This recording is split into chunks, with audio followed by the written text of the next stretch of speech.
I'm going to show you something with your card. These are your cards. Is this card control? This is card control, and it takes years and years of practice to be able to take a pack of cards like this, shuffle them like I'm doing, and control certain cards in the deck.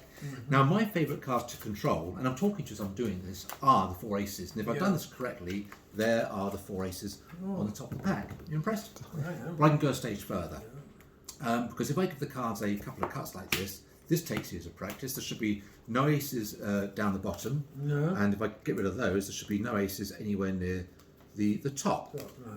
Now, this pack of cards here, but I've made a note of this because I, years and years ago, well, 40 years ago, when I was a sort of late teenager, I found a pack of cards and there was a number inside the card case. This is a replica, and that's the number, which is 518451.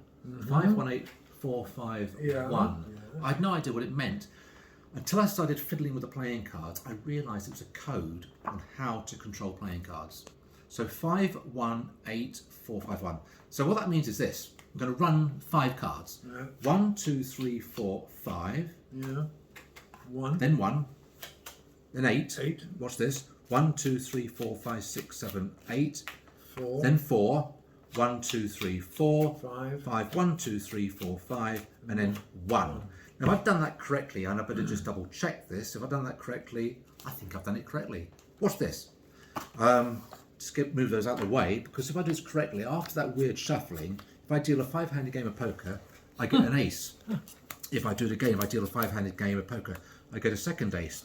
If I deal a 5-handed game of poker, I get a third ace. If I do it again, I get a 4th ace, and of course the last card, it doesn't matter whatsoever. So I got myself the 4 aces. 4 aces. So that's pretty good. Now, the thing is... But you can take this one stage further. Well, you've got to do it well. I mean, you can't shuffle cards like that. They've got to give them a normal shuffle. Yeah, it would arouse suspicion. It was a bit odd, wasn't it?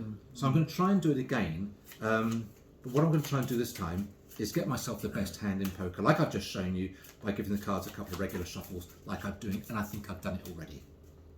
Was that good? Did that look better? Oh, well, it looked genuine. Okay, let's try it again then. So we've got the number there. Okay, I think I did it right this time. So 1, 2, 3, 4, and that. So you don't need the number on this occasion. No. Well, I thought I've got a 10. Well, hang on, let's try something else then, because if I've got a 10, wouldn't it be nice to get a jack? If I do it again, it would be nice to get a queen. If I do it again, wouldn't it be nice to get a king? If I do it again, wouldn't it be nice to get a raw flush and spades? And that can't be beaten. When that's done without that strange shuffle. Well, I did it, but you didn't see it. Oh, you did actually do it? I didn't see that. Very strong, Mr. Brilliant. Thank you. Brilliant.